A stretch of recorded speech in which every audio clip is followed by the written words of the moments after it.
Wrong screen. That's a good start. Tuesday. There we go. Afternoon, everybody. Welcome to. I tell you what, I'm going to have to get what day it is written in front of me because I can never remember the days at the moment. It's not that important. I'm looking at down there because that's where Corinne's sat, which is also on your screen, of course, as well. It's Tuesday. Thanks, Corinne. So we're here for your Q&As. I think what we'll do first of all is we will introduce ourselves a little bit, which everyone hates doing. But I'm Dave Knight. I'm the head coach and founder. I always think founder sounds a bit OTT. It's a bit grand, isn't it? But anyway, that's what I am of Do3 Coaching, Do3 Squad. So we started doing these question and answer sessions a few weeks back just to do them live so that we can. I don't know. I like doing things live because they have a bit more reality to them. They're a bit more interactive, and they take less time because there's no preparation. We just get on with it, don't we? So that's me. I'm sure you know, most of you know me anyway, but I'm going to pass you on to Corinne, who's got like at least a half an hour worth of introduction to go through, haven't you, Corinne? I'm Corinne. I'm also a coach with Dave. I coach the Solihull swim squad mostly, and I work with him pretty much full time normally. When life is back to normal, hopefully we'll be back in the office together and Yeah. Do you on think with it'll get things. back to normal? I hope so before too long. It's a bit weird being at home all day every day. Well, some of it's quite nice, isn't it? Some of it's quite nice. Some of it's like hellish. Um, I think I'm looking forward to getting back to normality. You guys that are watching, I've got a few people popping up and saying hello.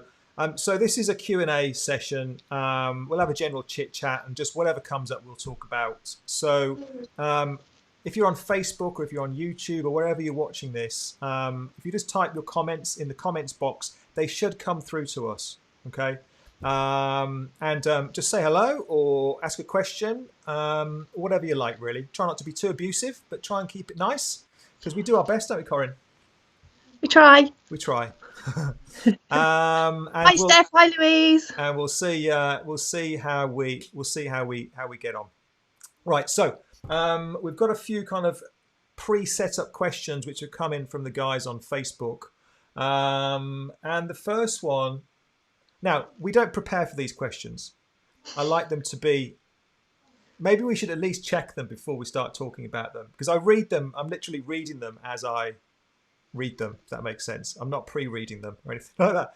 So it might be a load of abuse I'm about to read out. So maybe I should check them first of all. But anyway, the first question, I can see it's one sentence. I know it's not abuse, and it's from Ben.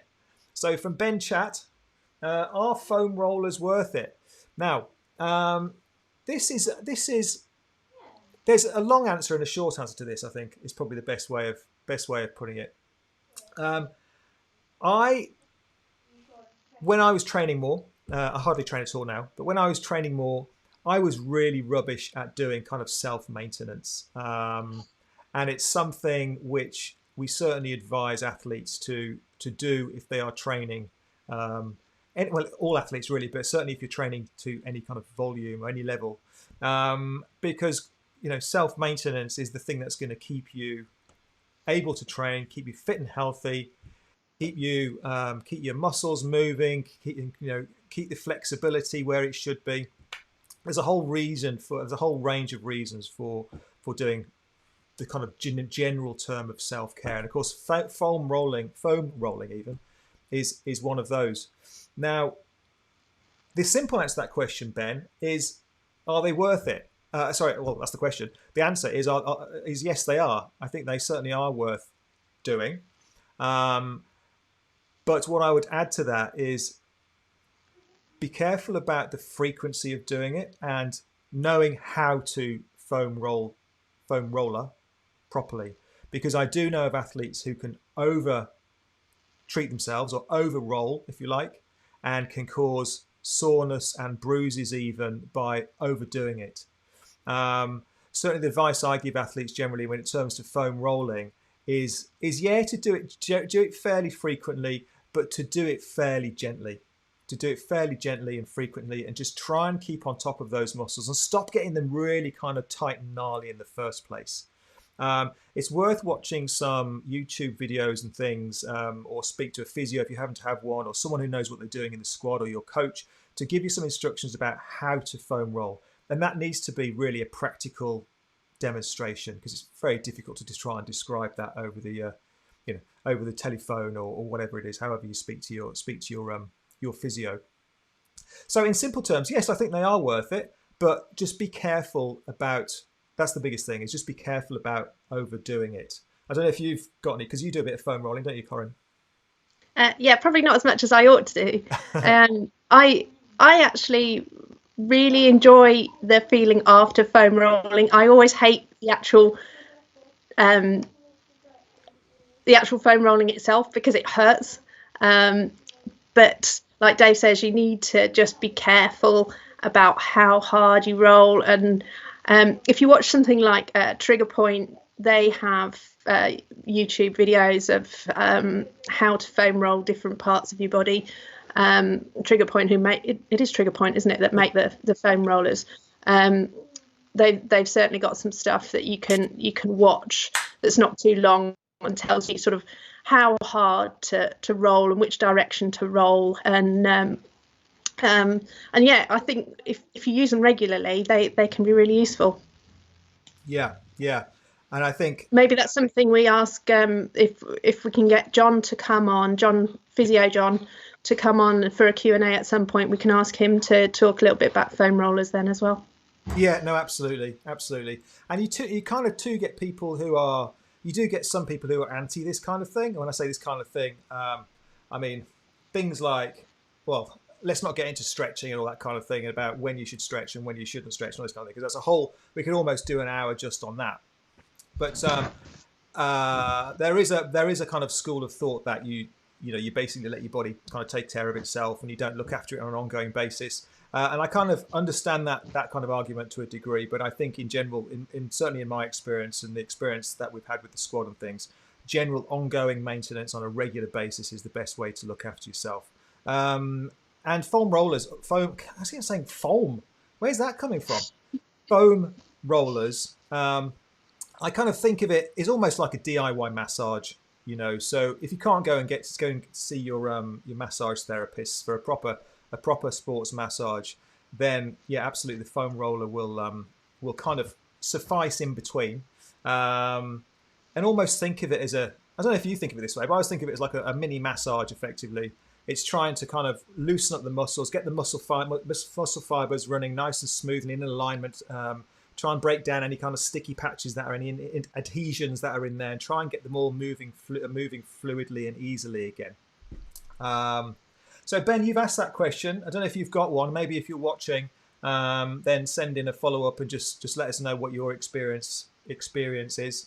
But certainly something that I think most athletes should have as part of their artillery. Just to kind of add to that, you're not supposed to laugh when I make make mistakes. That's the trouble. The beauty of being live. And anyway, you get laughed at live. Thanks, Corinne. Sorry. So artillery. That's the right word, isn't it? Arsenal. Oh yeah, I suppose so. Oh well, anyway, same thing. I forgot what I was going to say now. There's different types of foam roller. I don't know what type you've got, Corinne, but I've actually got like a mini Trigger Point one, which goes in my sports bag. It's about 6 inches long. Obviously, you can get much longer ones, and you can get much softer foam ones. But people use tennis balls. People use kind of the I don't know what they're called now. The kind of sticks. Someone's made a comment about that somewhere, haven't they? A pulse roll. No, I have a stick. There, Clodie's. I've got a stick. Have you been drinking, Dave? No, I haven't, Louis. Thanks for that. I think I'll just quit. I'm going to leave it to you, Corinne. So you can get like sticks, which have got little kind of rolling, what's the best way of describing it? Little rolly knobbly bits along them, which you can put, say, on the back of your calf, and you can kind of rub it up and down the back of the calf. Or you can use rolling pin. Or rolling pin. Yeah. Or, you can use... One of the things I get people to use sometimes is a water bottle kind of half filled with water. So it's got some firmness put to it, but it's also got some give and some kind of, it's a little bit squishy. so they're not too hard. If you use something too hard on the muscles, then you can kind of damage yourself a little bit. So you've got to be careful with that. Thanks for that, Louise. I'll get you back. I'll get you back for that kind of comment. I'm going to do that. Anyway, so hopefully that answers your question. Ben, have you got anything else to say about that, Corin, or are we done? I keep an eye out for some good bargains for foam rollers, because I got one from Aldi for about £3, which does the job. It's just a hard piece of sort of foam, and it's quite useful. So yeah, that was a good bargain. Yeah, I wouldn't need to be anything too technical. No, I wouldn't get sucked into spending a fortune on them. As long as it's kind of it's forgiving enough not to cause you too much kind of damage. Sometimes the ones with little knobbles are quite good because you can kind of get into some nooks and crannies a little bit more. But yeah, hopefully that's answered that for you. Right, what have we got? Let's just see who's made some comments so far. We've got plenty watching today, which is good. We've got Stephanie. Hello, Stephanie. Louise. Yeah, I know Louise is there because she's already made a comment. I'll put that on the screen. Look, just to highlight what Louise is saying to me. No, I haven't. The answer to that question. Although I might do in a minute. Pat, morning. Oh my God. Afternoon, isn't it? Maybe I have been. Have you had too much sun, Dave? I think. Look, I can't even. I'm drinking. Look, diet lemonade as well. It's hot on the bike. I've been out on the bike. That's probably what it is. Alison, afternoon. Listening to you while cleaning out the hot tub. Oh, check you out, Alison. Clean out the hot tub. Very nice. James. Hello, James. Clodie. Oh, we got something from Clodie here. I've got really sore upper glutes after 77 miles on Saturday, but I don't normally get muscle pain there. Upper glutes, okay. Could it be because of the hills or because I tried to cycle with my hips? Cycle with my hips? I'm not sure. No, it wasn't product placement, Clodie. I don't product place Tesco's lemonade. Basically, Clodie's saying she's done 70 miles on Saturday and she's got muscle pain in her glutes. Well, Clodie, how should we answer this thing, Clodie? Corin, how do you think we should answer this to Clodie? Knowing what we know about Clodie and the kind of slightly mental training that she does. So I'm assuming, now Clodie said 77 miles there. Now, with Clodie, I don't know whether she means cycling or running. Do you know what I mean? Because Clodie could go and run 77 miles. She's an ultra runner and slightly crazy. I'm assuming you mean cycling. Clodie, we've had this conversation before, and you do have a tendency to go absolutely nuts with your training and do what even the most ultra athlete would think is slightly crazy. So cycling, yeah, I kind of guessed it was cycling, Clodie, thanks. And you're probably just feeling your body reacting to the change in volume, okay, and the load that you're asking your body to do. So you have been doing a lot of cycling because we do the morning rides, and you're doing a lot of the morning rides, and then you go out and do it. I don't know what your run volume is at the moment, Clodie, but I know you'll go out and run 20 miles at a weekend, in one go. So you will do that kind of thing. It could be because of the way you're holding yourself on the bike. You may be getting kind of putting pressure on the muscles in certain areas, which might not be working quite well for you. But to be honest, Clodie, I don't think you've got anything to worry about. The only thing for you, is that you need to be careful about that load. And we're just talking about recovery, and we've got a few more questions about recovery coming up as well, is you've got to make sure you look after yourself. And it's really difficult these days when we're all locked in, it's sunny outside, we want to get out and do some exercise. But you can't just flip in train all the time. I will very often tell athletes, yeah, okay, if you want to go and do something, go and do it level 1, so zone 1, zone 2. But very often they don't. They'll do it zone 3, zone 4, because otherwise they feel like they're not doing anything. You smiling, Corin, because that's what you do. Somebody else I know does that too. Yeah, well, yeah, a lot of people do. Most of them do, don't they? That's the problem. Athletes, who'd have them, eh? So yeah, It's difficult to say, Clody. I suspect it's just the volume that's causing that. So I would take a few days off. How about that, Clody?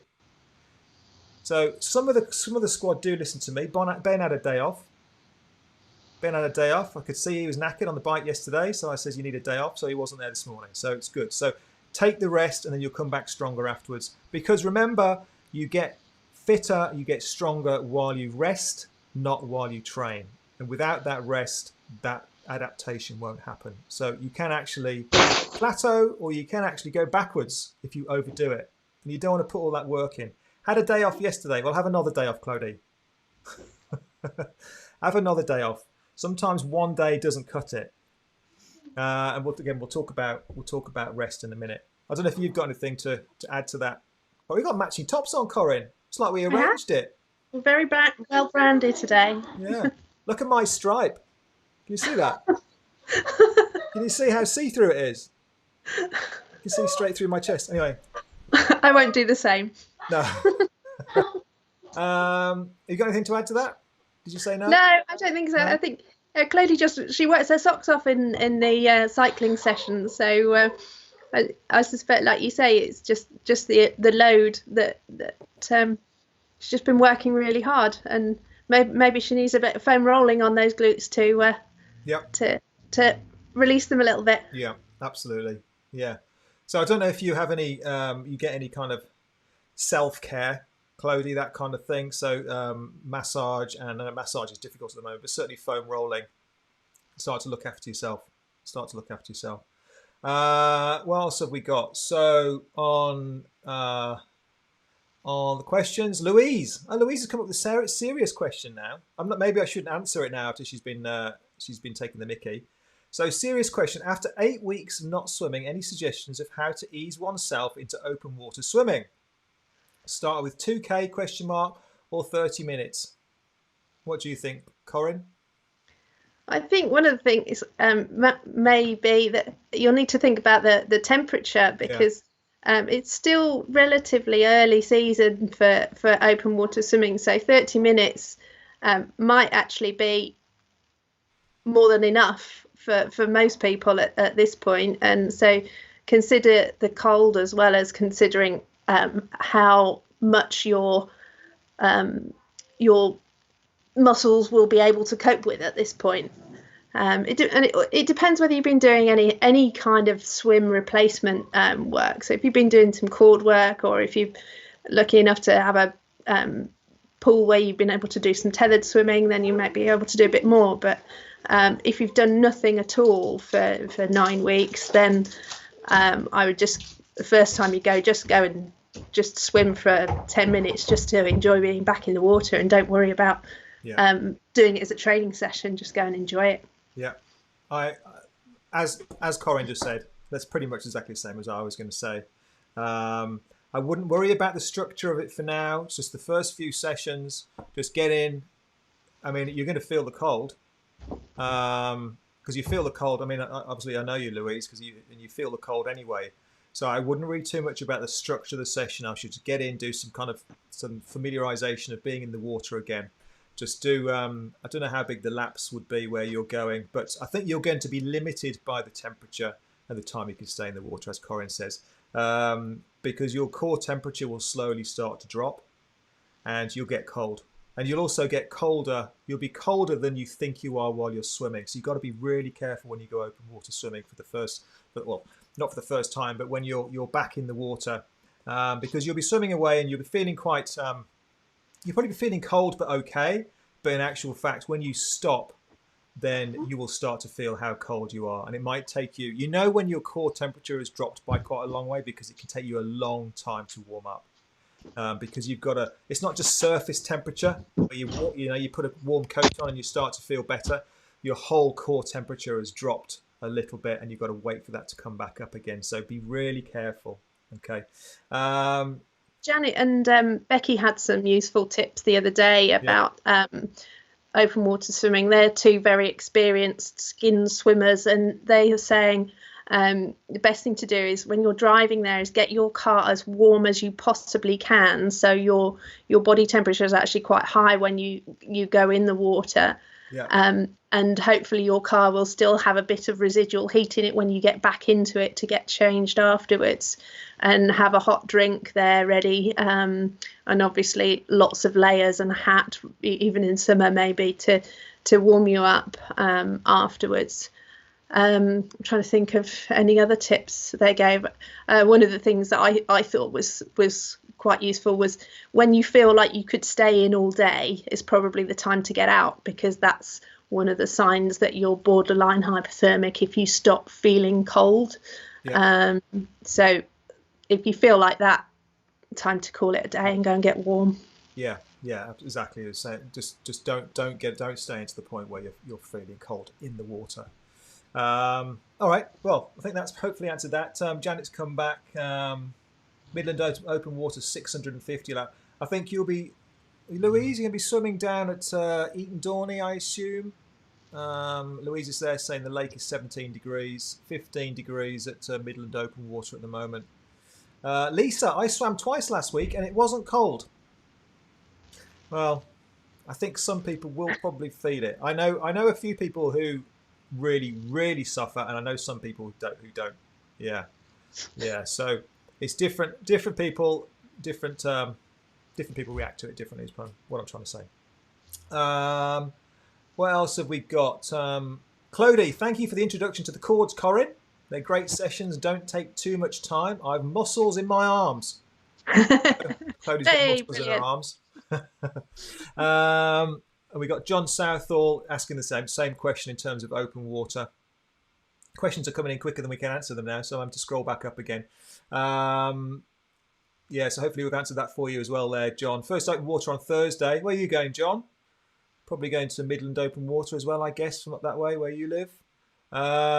So, Jez, it works for me to have 2 clear days a week. Recovery, I think Jez is talking about there. But we'll talk about recovery a little bit in the morning. We've got a couple in a minute. We've got a couple of questions on Facebook about that.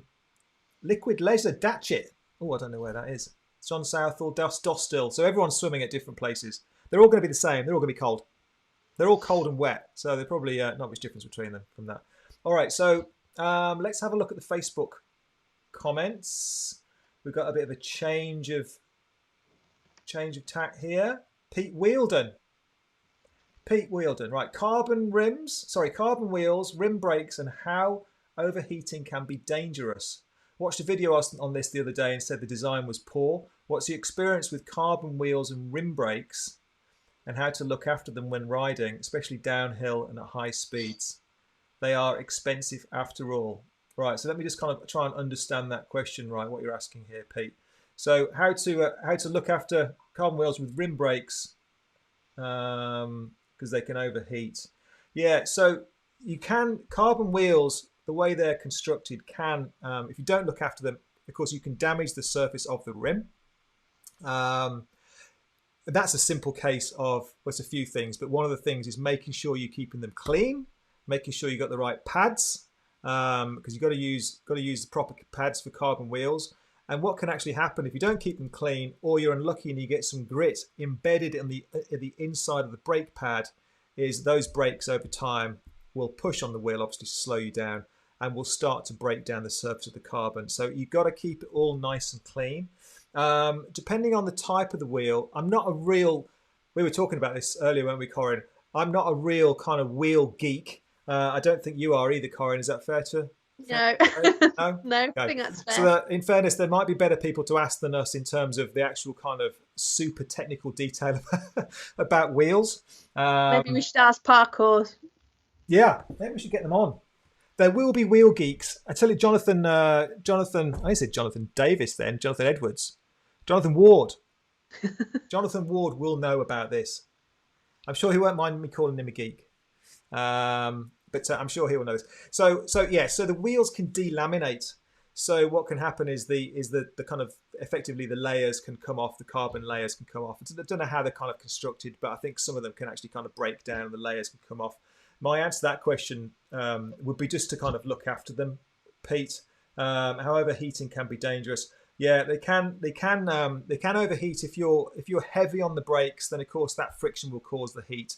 A way of kind of getting around that is by pumping the brakes and actually not if you're going down a long, steady descent, I don't know if you do this, Corin, but it's maybe something for you guys to consider, is rather than just kind of riding on the brakes all the time, which is what a lot of people do, is effectively push and release, push and release, push and release, and it will just let the airflow get back to it, and it'll take that friction off just for a second or so, and then go back on again. So definitely pump the brakes. Obviously, you need to do whatever braking you need to do to go the right speed that you want to go. So we're not asking you to take any risks here, but just don't keep them on so they're constantly got friction and touching the wheels all the time. I guess it's a similar kind of thing as disc brakes in terms of they've got little holes in them to allow some air in, let some cooling, and effectively you're doing the kind of same thing by taking the pad off, putting it back on. You're just giving it a bit of a break, you're letting some air in, you're putting it back on that way. I don't know if is that what you're talking about, Pete? What's your experience with carbon wheels, rim brakes, and how to look after them when riding? Yeah, especially downhill at high speeds. Yeah, they are expensive. So keep them clean, pump the brakes on and off. Make sure you've got the right pads. Can't think of anything else. Corinne, can you?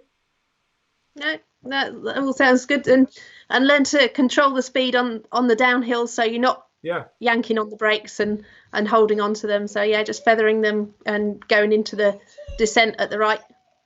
Yeah. Within your ability. Yeah. And check your brake pads, not just making sure you've got the right ones, but check them to make sure they don't get grit stuck in them after you ride, particularly if you've been out on a gritty road. Yeah, that's in terms of the speed, that's a really good point. I mean, it sounds obvious, but it's absolutely one of these. You need to be able to, especially if you know the course that you're riding, then you don't want to be tearing down there and having to absolutely slam the anchors on. In actual fact, that will probably cause the wheels less damage than riding down with the brakes on all the way. But just try and adjust the speed and try and approach the kind of the bends and the descents in the right kind of speed in the first place. You can take some speed off. Whatever speed you take onto the descent, you will carry down the descent as well. So no, it's going to be a fast one. Just go over the top with a little bit less speed and just take that momentum away a little bit. But I think that's pretty much all we can say on that one. What else have we got? James Hodges, TT bikes. Time to take the plunge. Oh, James has got Yay! bike day coming up. Is it best to buy a brand new lower spec model or a second-hand higher spec model? Leaning towards the latter, but wouldn't know where to start looking. eBay feels risky for high-value purchases. Any recommendations?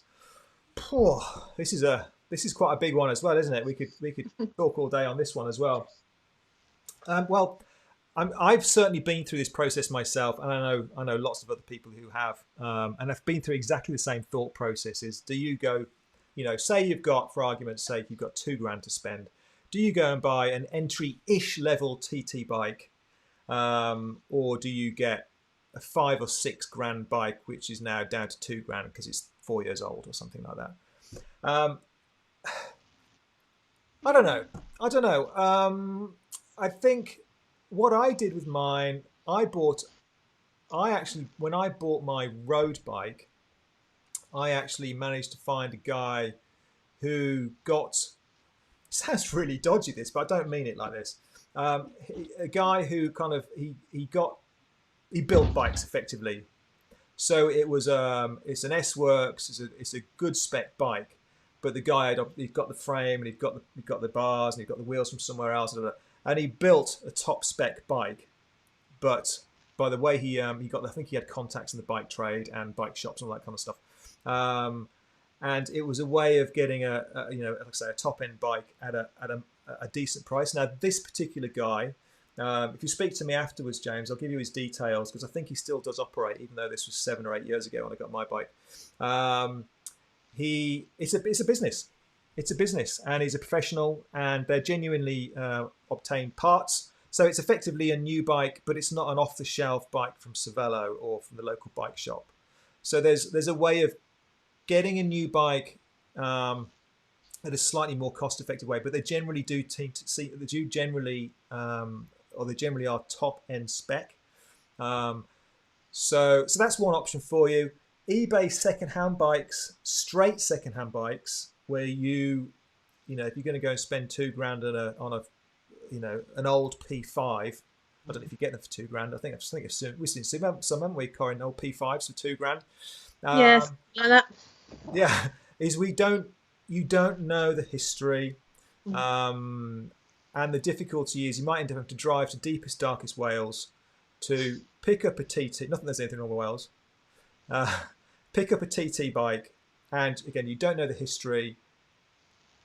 You don't know. It might look great and it might run great, but how do you know it hasn't got some deeply embedded cracks in the frame somewhere, or something awful is wrong with it? It is a bit of a minefield. So I think I personally, because I take a few risks in life, and as long as you're prepared to take it on the chin, that if you can go wrong with it, then I would sometimes take that risk. If you make an educated, you look at the bike, maybe they'll let you take it to their local bike shop to give it a once over, that kind of thing, then maybe I would be inclined to take that risk. If you're not confident to check the bike yourself, you can't, you haven't got somewhere you can go and check it with, and of course they're unlikely to let you bring it back, to take it to your bike shop, to take it back down again. I would maybe wait for a sale bike to pop up through a retailer. And I mean, I haven't looked at bike prices. I don't know if you have, Corin, lately, but with the lockdown and the situation we're in now, I would imagine it's probably quite a good time to buy. I don't know. If you've got any comments on that. I think I'm probably less of a, as you know, when it comes to buying bikes, I'm probably less of a risk taker, and I'm looking myself at getting a new TT. And buying secondhand does make me nervous, because if I sort of think about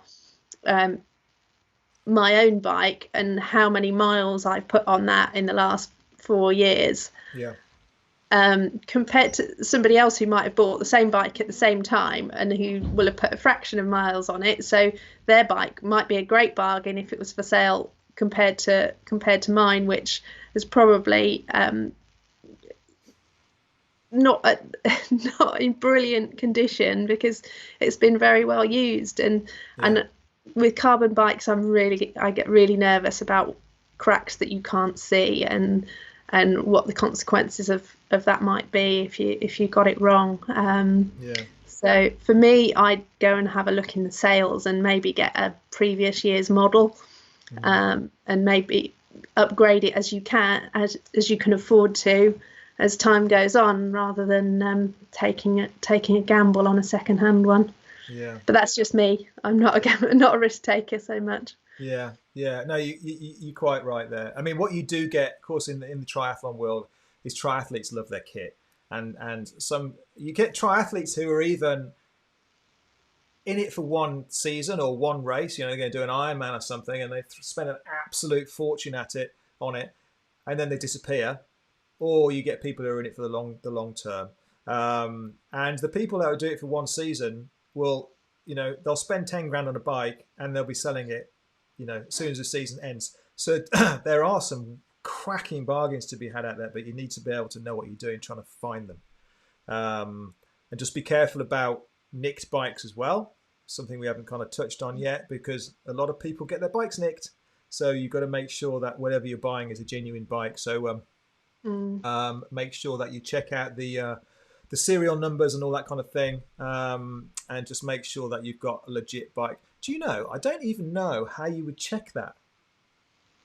I think when I've seen things up on Marketplace and eBay and stuff, for sort of Facebook Marketplace, check out their profile, and because quite a lot come up with new profiles and don't have any friends, or and it kind of makes you very suspicious. So just try and do whatever background check you can on things, because people are very good at sounding legit about their reasons for selling, and then turns out that the bike wasn't theirs in the first place to sell, or has already been sold to somebody else, and you can end up handing over money and losing it all. And talking about buying second hand, is think about how you're actually going to pay for it, and make sure you don't do bank transfers without having the actual product there, or using PayPal.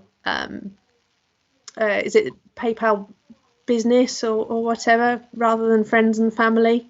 Because Yeah. then you get some kind of guarantee. I can't remember what it is, but I'm not sure. just think about how you pay for it, so you've got some kind of comeback if you don't receive the goods in the end.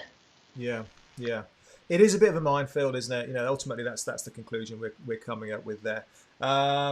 Just to kind of finish that off, then, just to kind of talk about lower end. He talks about brand new lower end spec bikes. Very often, the only difference between, say, a lower end spec TT bike and maybe not the top end spec, because they normally kind of they go into a different kind of different realm a little bit, but certainly the lower end and the middle range and the upper middle range, even, very often they're the same bike effectively, but they have different componentry on them. So it may well be, particularly as a first TT bike, you go for an entry level TT bike, which has probably got the same, a £2,000 bike might have the same frame as a £5,000 bike, but it's got a different Shimano set on it. That's all, and maybe a different set of wheels and things like that. And over time, as you go through it, you would probably change the wheels anyway. As you kind of, you get into the sport a bit more, and you kind of save up your pennies a little bit more. And you may change the kind of the gearing and that kind of thing over time. So you may end up naturally upgrading yourself over time from an entry-level bike to more like a mid-range bike anyway. Okay, and you might save yourself £1,000 getting an Ultegra group set rather than Di2 or something like that. So just whether you really need electronic gearing or whether you'd like a better frame for that money. Yeah, yeah. Oh, we could talk about we could talk about so many different aspects of this, couldn't we? But yeah, that's the conclusion. Is if you're happy to take a risk and you're willing to take it on the chin and you know what you're kind of doing, then yes, there are bargains to be had out there. But I think the general consensus is, for most people, look for something in the sale, get an entry level bike. There'll be loads of deals out there. Most of the retailers doing interest-free credit and things like that now, so you can pick up a good bike, no risk. You've got somewhere to take it back to if it goes wrong, and support your local bike shop, I guess, is what we're saying as well, because we're always trying to get people to support local. So yeah, hopefully that answers your question. I think we're done there, aren't we, Corinne? Anything else? John Taplin's just added to use the cycle to work scheme as well, which also will link in with your local bike shop, so you can get yourself some good deals now. Because they used to have a limit of £1,000 or something on cycle to work scheme, but now it's unlimited as far as I know. Okay. So yeah, make use of that if you can. Yeah. What I was talking about before, and Janet's kind of just mentioned, just kind of reminded me of it. So if you, I'm not sure where you go to. If you're thinking of buying a bike and you've got the bike identification number, is there somewhere you can go to check that? Because if you have your bike nicked, you give the police your bike numbers. Presumably there's a database where that number will go on to. So if you're looking at buying it, you can check it. Maybe somebody, if anyone's kind of watching, has got any information on this, because I happen to know, because I used to be in the police back in the day. I think because the police forces are all regional, I'm not even sure there's a property system for stolen goods which all connects up. So you might be able to ask your local force, but I'm not sure they'll communicate with other forces. So I don't know. So if anyone's got any idea, let us know. Is there anything else on there? Oh, just while we're talking about bikes, Pat's just popped up. Well, this is another biggie, Pat. Well, we're getting all the this is quite hard work today, Corinne. This Q&A today. Along the same lines, what's the advantage of a TT bike over a road bike? Oh, well, they go faster. It's probably the simple answer. They go faster in the right circumstances. So that's the best way of kind of approaching this question. So TT bikes are designed to be more aerodynamic. Are designed to effectively travel from A to B faster. Now, there's a lot of ifs and buts that go with that. and they include such things as what's the type of course you're riding the bike on, because if you're going up and down mountains, then a TT bike ain't going to be the fastest necessarily. Depends on the rider. So very often it's more important for some people, particularly newer riders, less experienced riders, less flexible riders maybe, to be more comfortable on their bike. So they may be able to actually go faster on a road bike than a TT bike, even though, put the two bikes side by side with a good quality super flexible time trialer on, yeah, they'll be able to make the time trialer go fast. But a lot of people will be able to ride faster on the road bike. There are differences, obviously, in terms of geometry and the way the bike is kind of set up. It's designed for you to be able to kind of get down low in a nice aero tuck position and still be able to deliver some power. But again, that takes that requires the rider to be able to ride in that position for however long the race is. What else is there, Corin? You think of anything else? If you have, some of it can come down to finances and even space for storage. A road bike will be a lot more versatile. You can ride a road bike in sportives and in drafting races, whereas a TT bike, you will only be able to use that in non-drafting races, time trials. So if you can only have one bike, get a road bike. If you've got enough cash to have both, then that's a nice luxury. And having a time trial bike, like Dave says, if you're confident and if you're reasonably flexible in terms of sort of being able to ride in a time trialing position for a middle distance race or whatever race you're doing. So can you hold a time trialing position for 3 hours on a TT bike, then yes, that might be the way to go for you. But so it depends on the individuals, it depends on finances, and it depends on what kind of races you're going to be doing. Yeah. I think for most people, again, like Corin says there, if you've got loads of money and money's not an issue, then go and spend what you like. You can have both.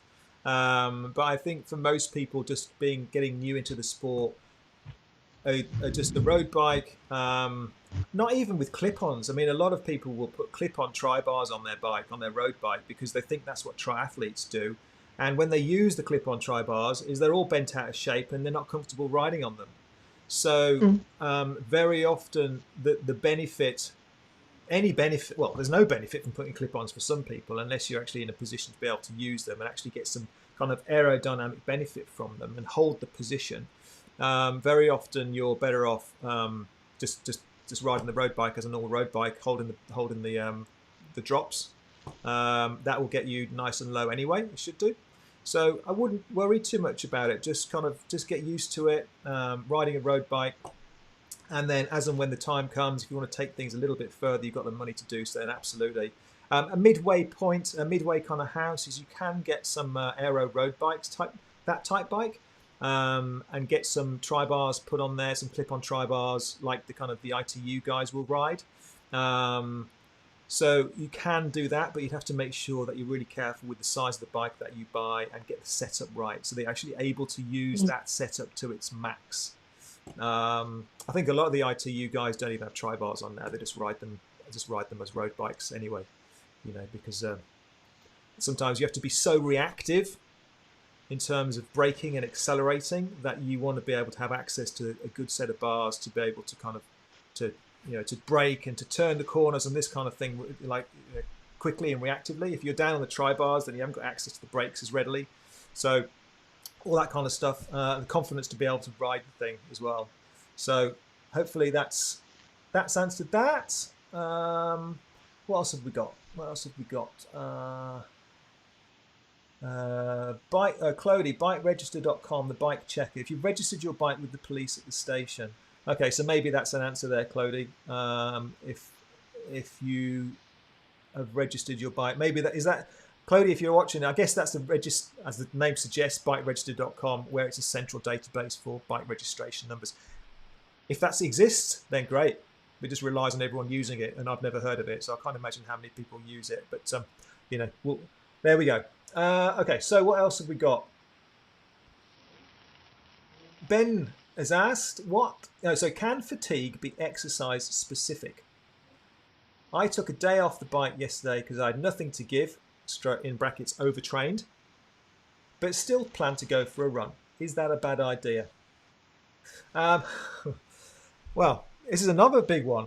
It's another big one. So how should we answer that? It's different for different people, for a start.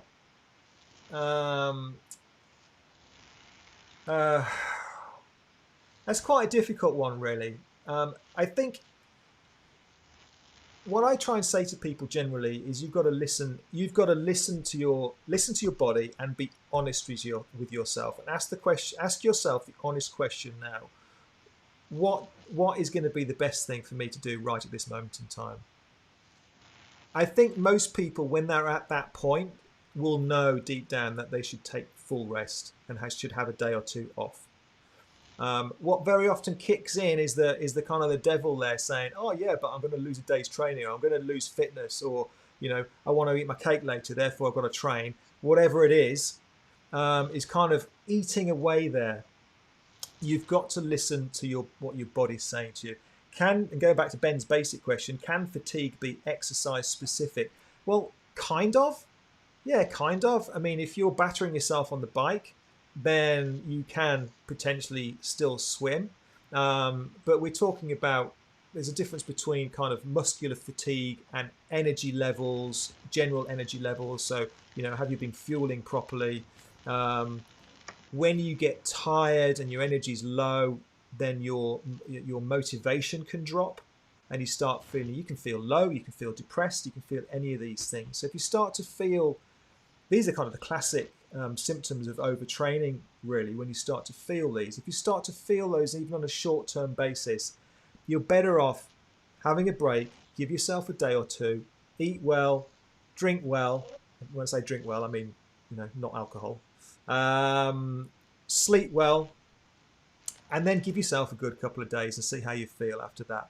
You won't lose any training fitness in reality. In actual fact, you'll probably benefit from it and come back stronger. So in simple terms, yeah, fatigue can be exercise specific, but you've got to say, be honest with yourself and say, what am I just generally feeling really knackered and tired here, or is it just my legs are sore? You should be able to tell the difference.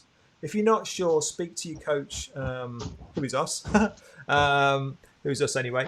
But we can have a specific question and get a bit more detail from you about that, Ben. I happened to see you on the bike yesterday.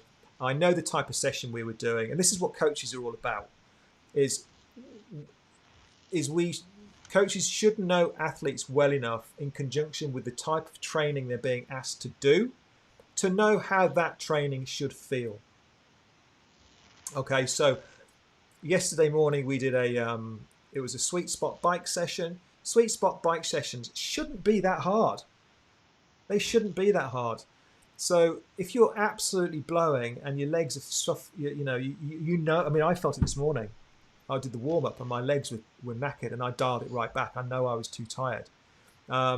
So I could tell the way you were reacting during that session that it was too much. Either that, or because you're riding, because I know you happen to set up the training program within Zwift and you're following it, maybe you've overcooked the zones a little bit and you need to dial it back. So maybe you weren't doing a sweet spot session. Maybe you're doing more like a threshold session, which is another step up. So just be careful with the way that you dial in the workouts. So I hope that answers your question. It's kind of a bit of a fluffy answer because it's a bit of a fluffy question, and there's not really any specific yes or no answers to this kind of thing, and nothing to give. So if you say that out loud, Ben, you couldn't ride because you had nothing to give. You're overtrained in brackets, and the next sentence you say, "Well, I still plan to go for a run." I mean, it sounds a bit daft, doesn't it? In reality, I don't know if you've got anything to add to that, Corinne. Yeah, I think it can be quite individual as well. Some people can train 6 days a week or even 7 days a week without having and be able to cope with it. But others need at least one, if not 2 days, rest a week. And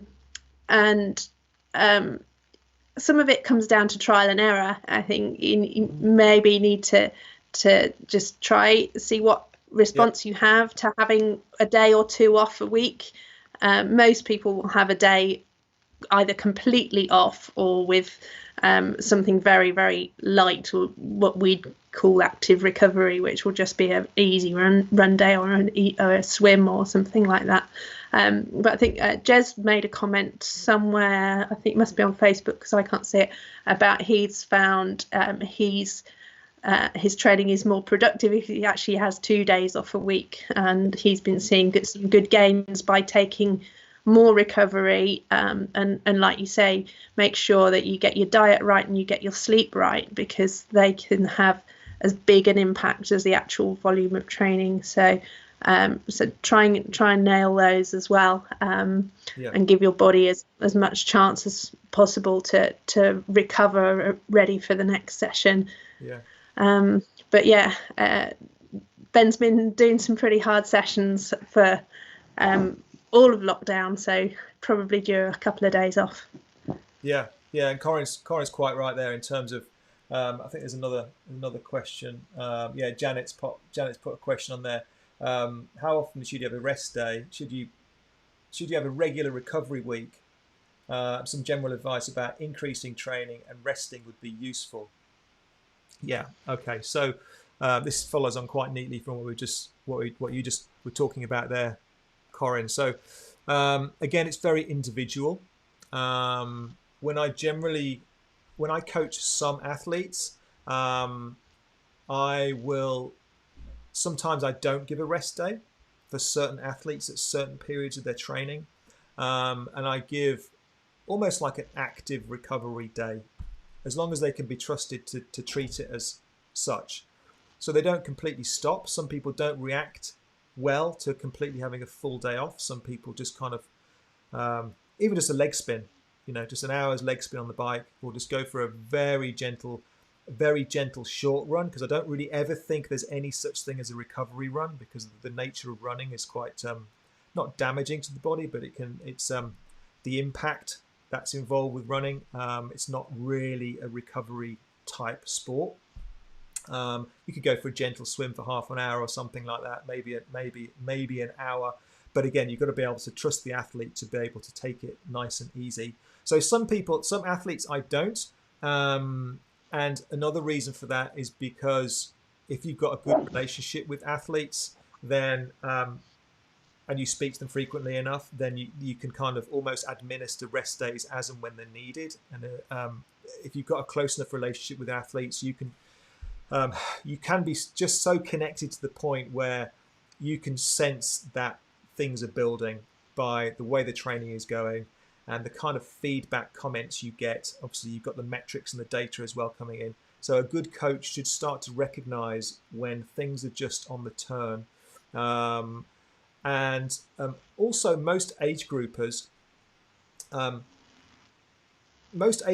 have normal lives. So stuff happens during the week and they have to take a day off, or something happens. And very often age groupers will end up taking a day off or a couple of days off once a week or once a fortnight or whatever it may well be anyway, just through circumstances. And we treat those as obviously a recovery day. They will come up frequently enough. There's not many people who won't take a day off a week because something's happened. Some people will work all the way through, but very often something will come up. So we end up with a natural recovery day. So the first part of that, the answer to that question is, yes, some people don't have a rest day, but they still get rest, if that makes sense.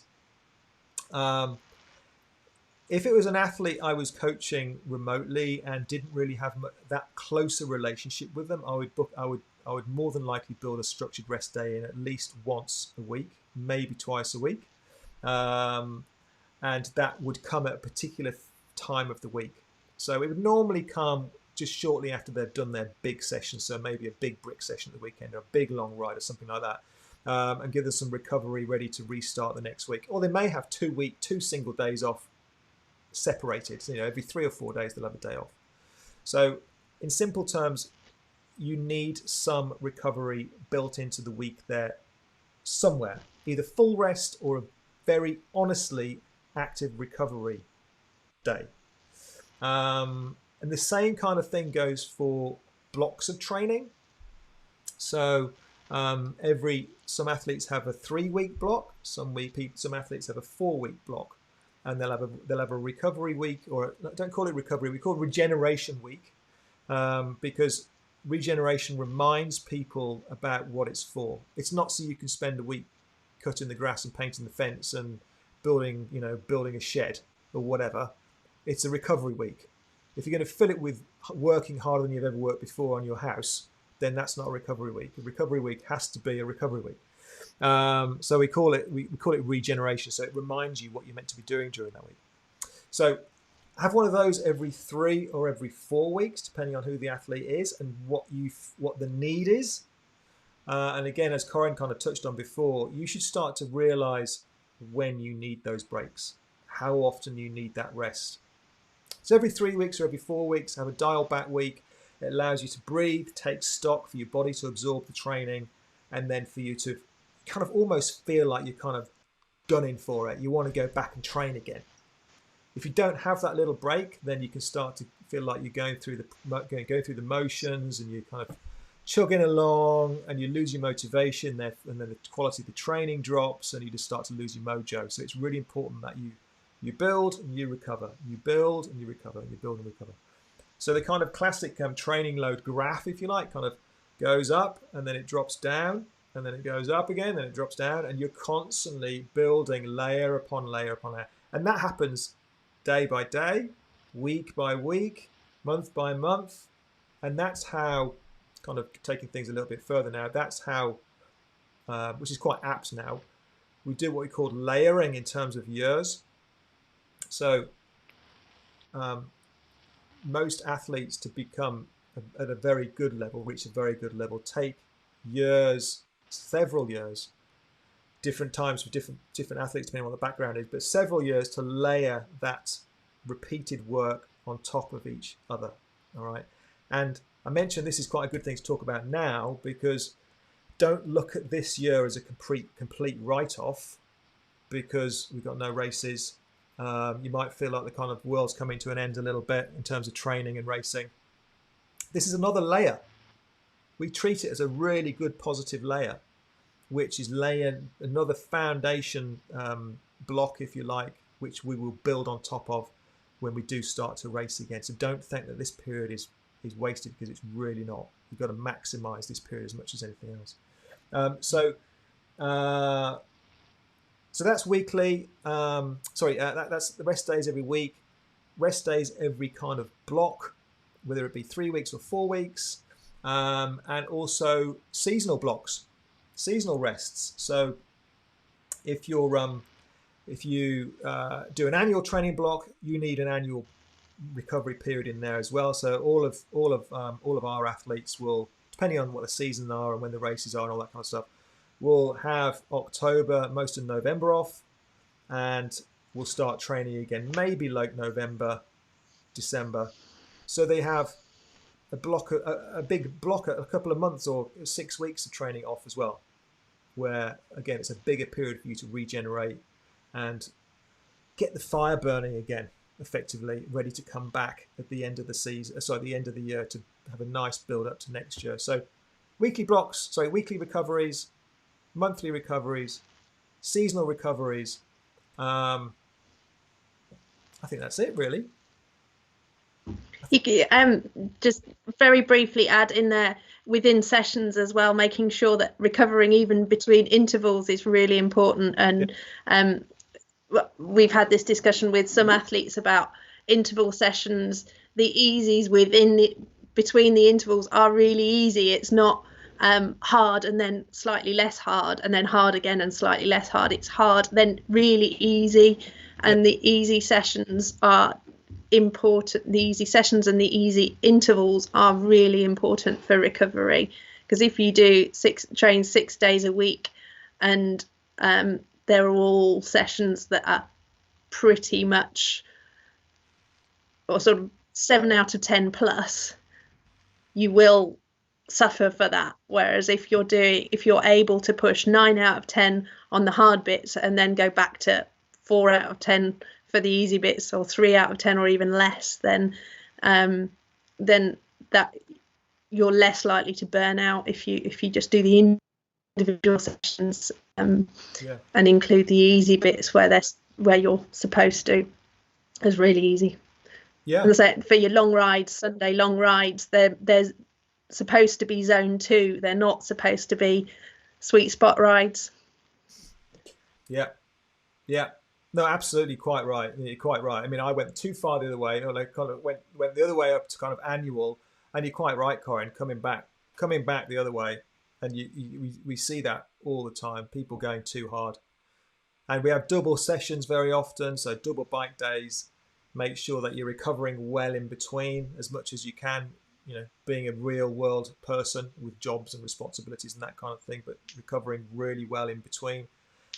We get some feedback from some of the partners that we work with in terms of physios and dietitians and things, that some athletes have a tendency to double bike or double run and effectively put them together, which changes the whole dynamic. They're designed to be separate with a recovery in between. Otherwise, the load kind of almost goes up exponentially. So you've got to be really careful with that. But yeah, absolutely. If it's recovery, you recover. You've got to think about what's the purpose of the recovery. Well, the purpose of the recovery, it's not because you're a wimp and because we don't think you can do it. It's because the purpose of the recovery is to allow you to hit the next interval in as best condition and as best shape as you can. So that's quite a good way of looking at it. So what can I do during this recovery? How can I best prepare myself for this next lot of work to be done? Well, the best way of preparing yourself is by taking it easy, maybe grabbing a drink, maybe just kind of having a bit of a switch off and just mentally preparing yourself to really go for it. If you think, I don't need a recovery, then I'm going to tick over at 7 out of 10 in between, then yeah, great. But you're not going to get the most out of the actual work interval, and they're the important bits. I think that's pretty much it. Corinne, I think we've covered everything. Can't see anything else unless anyone fires in a last minute question. So we've checked Facebook, we've checked YouTube, got loads of questions coming. I think we've covered most things. So thank you very much to everybody for those. That was, how long's it been? Just over an hour. Perfect. So hopefully you found it useful. As always with these sessions, we've covered a whole load of kind of different bits and bobs, but that's what we like. We're going to try and do this the same time every week when we can.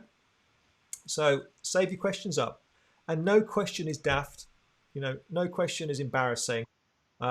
Just whatever's on your mind, then send it across, and we'll try and deal with it, won't we, Corinne? Do our best. As always. Our best. Okay, I think that's it. So thank you very much. Hope you found it useful. If you did, then drop us a comment. I hate doing all this stuff, but we're trying to grow our YouTube channel. But click the subscribe button. I think that's what you meant to say. I'm still getting into all this kind of stuff. Click the subscribe button. Press the little thumbs up thing just to say if you liked it. Because the more of those that we get, the more YouTube like us. And the more YouTube like us, and the more people we get to watch. And ultimately, this is about helping people and just offering some advice to try and improve them. And enjoy. What are you laughing at now? I've just seen Steph's comment.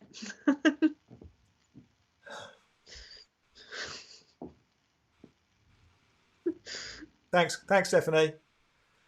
Thank you for that. And up there. Anyway, on that note, I think we're going to sign off. Anything else to say, Corinne? No. No? All right, I'm going to put a Enjoy the sunshine. Yeah, we already have, haven't we? Or I have anyway. All right. Take care. See you guys. Bye.